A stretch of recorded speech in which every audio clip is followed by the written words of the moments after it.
2022 with Sonicstate, and actually, speaking of Sonicstate, long-term friend of Sonicstate, Mr. Ken Flux Pierce. Hello.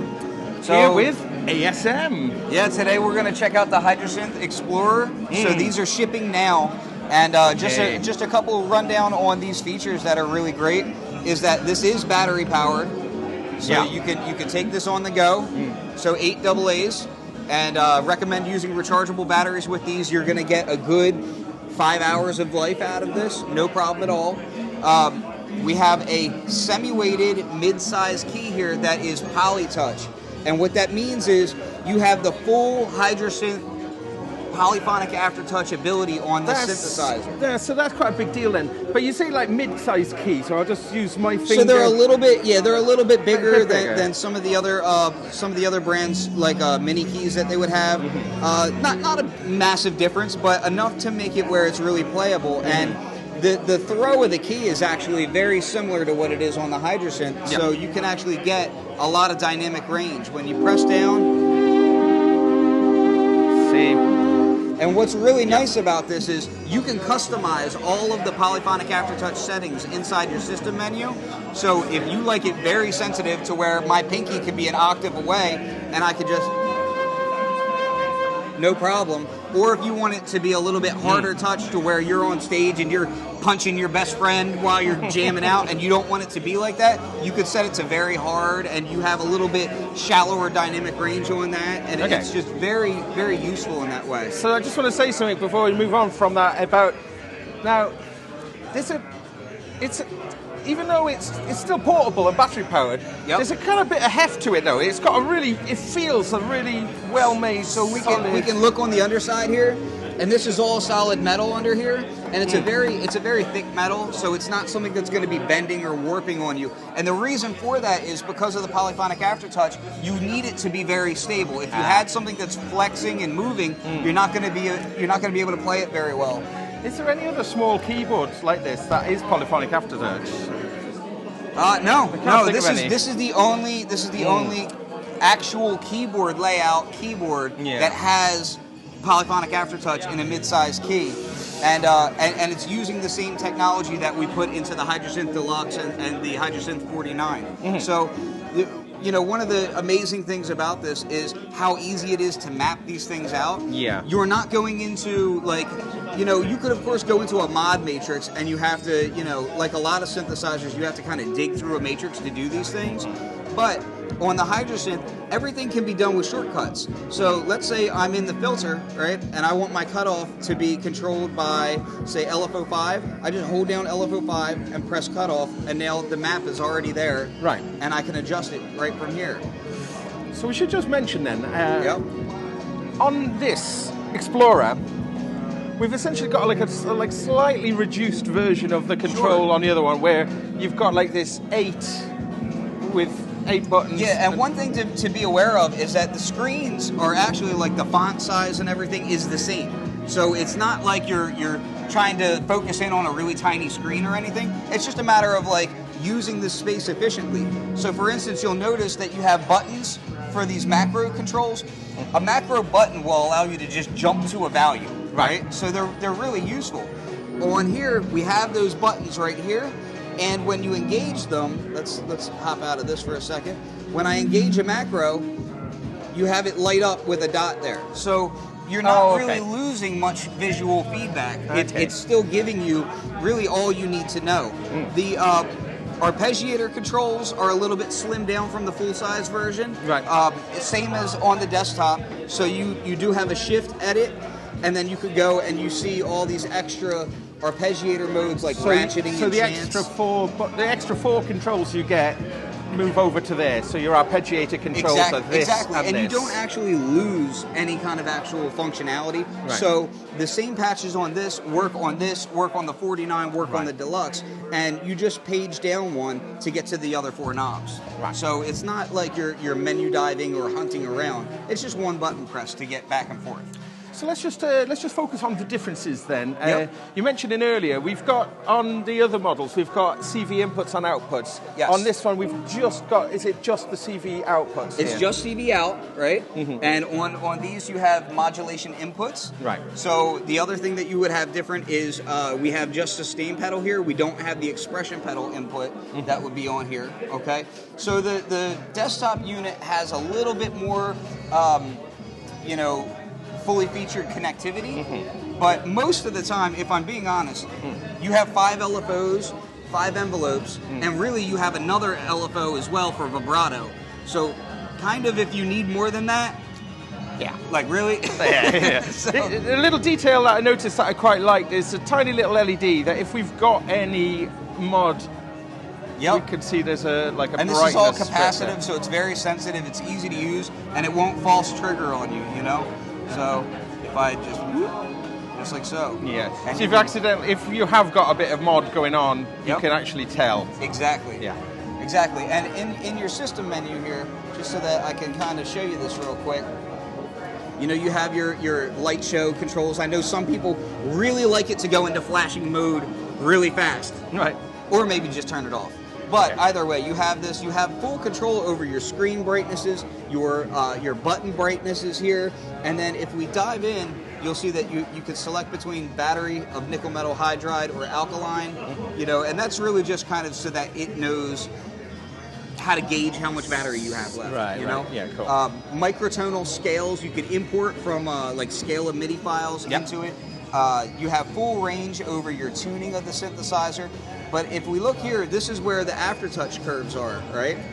This is all very important because every person is going to play one of these slightly different. We all have our own playing technique. Some of us are ham-fisted like myself, and some of us are like, you know, Rich Hilton and actually can play, you know? So this is going to be something where you have lots of options in here to decide how you want this to respond. And on top of that, you also have aftertouch delay, fade, aftertouch release, aftertouch offset. So you can really, really customize how this thing feels to you and get that exact aftertouch response that you're after. You know? Cool. What about USB functionality then? What happens over that? So USB is for MIDI and for connecting to the update manager and the patch manager. And you can just easily drag and drop your patches. One thing that I hear a lot of people wondering about is when you first get your Explorer, it's filled, okay? All the patches are in there, and they're like, well, where's my user bank? The thing is that you don't have to worry about that. You can save over top of any patch you want. We just took the liberty of filling it up for you, and nothing is going to be destroyed because in the patch manager that ships with it is all the factory patches. You can have your first bank be just a blank user bank, or you can have it be whatever you want. I mean, is there any way though just to initialize a patch? Oh yeah, double tap. Double tap. Yep. So, there we go. So we have an Init button right here. Yeah. You just double tap that, and you have an initialized That's how patch. initialized The only thing it doesn't change is your name, right? And you can change that. That's actually really useful because what I do is I save all my my blank templates with my initials at the end because I always sign my work, right? So it's just easy to kind of redo patches that way. The other thing is in addition to Init, you also have random. So, excuse me, when you're making a patch with random, let's say I want a random filter value. I can hold random, right? And then I'm going to press filter, and it's going to ask me if I want to randomize the filter, and I can randomize it, right? And that random function will work on any of the parameters. It'll work on any of the parameters. If I double tap it, right? So I press it once, and you'll see that there's percentage values here, right? So I can tell it, hey, I want the oscillators to not be that crazy random. The mixer, filter, just a little bit. Mutants, macros. So like, I like to kind of just play with it a little bit. Voice, I'll take all the way down, and then you press random when you're ready, and you have a custom-made patch on it. Well, this one already had the filter really low, so I would probably raise the filter up a bit. But it sounds like my stomach. Now, if I double tap random right now, it's going to keep those same values, and I hit random again. Yeah. And now I've got something wholly different here. Great. I've got a long attack, I think. So here we go. So by dialing them out completely, you can kind of have a patch that you really like, Yeah, there's and a then delay just on that choose one. which elements that you want to randomize. Absolutely, Yeah. and the great thing about it is that when you're randomizing these patches, you can just kind of randomize those sections. So if you're like, oh, I need some inspiration on how my LFO is working, you know, just randomize the LFO and keep the rest. You know, if I'm scrolling through patches here, let's say I have, so here's blade titles, which is, you know, pretty obvious what that is. So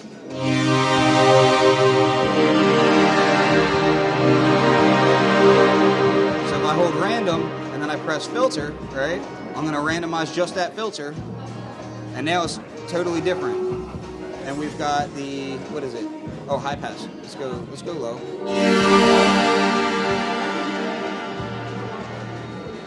And now we got a valve filter in there.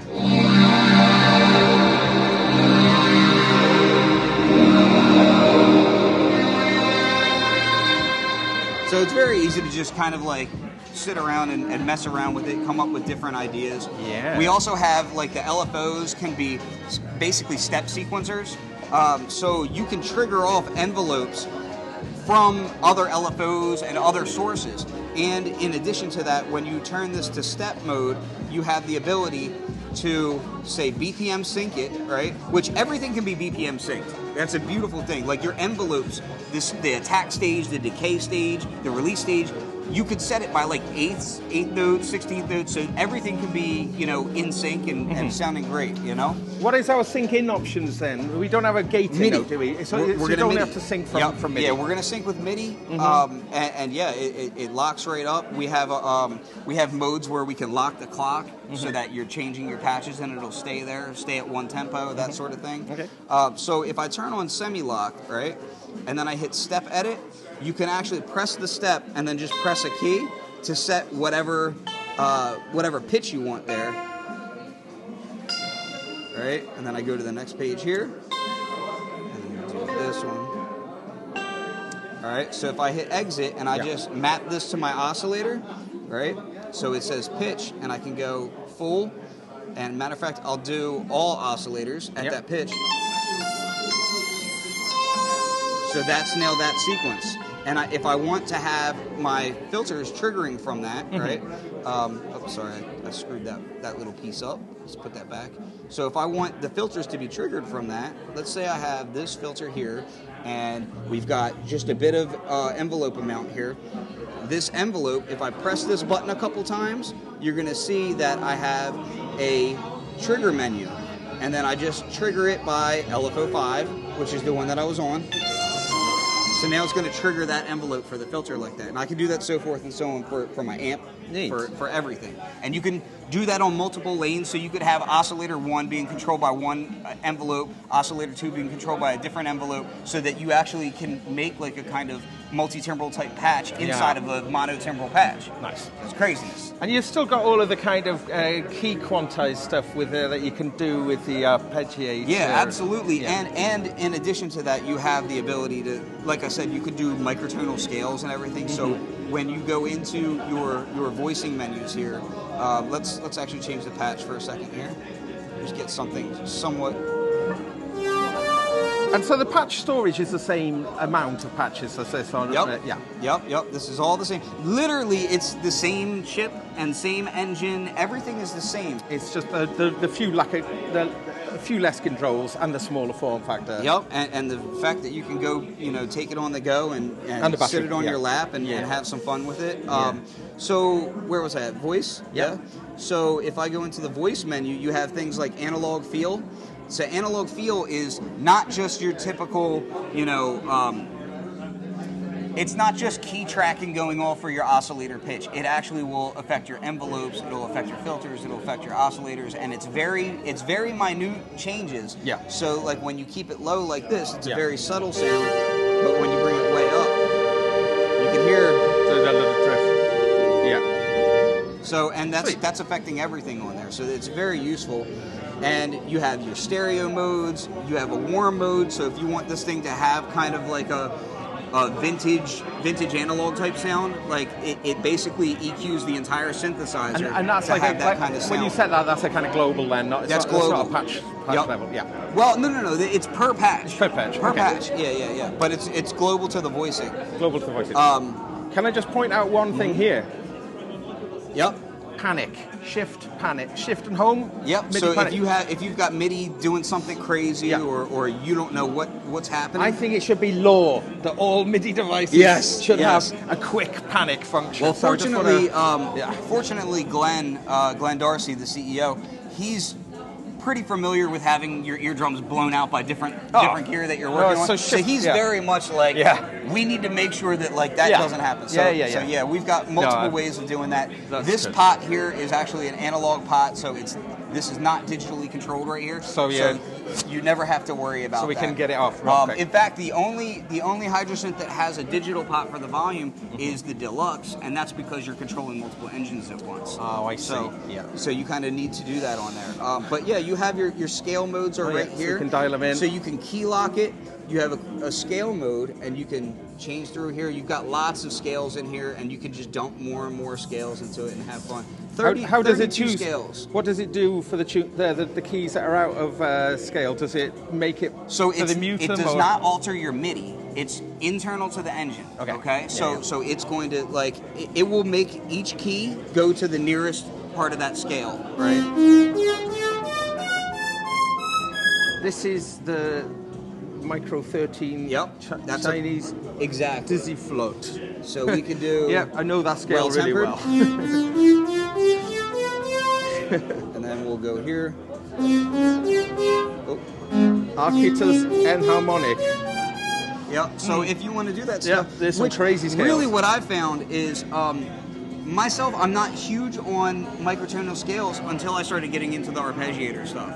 And that's when you really start kind of getting some cool stuff going on. Like you turn these, right? So, and then you just start kind of randomizing it, and then shift edit, go into here, and you can start doing your chants and your ratchet.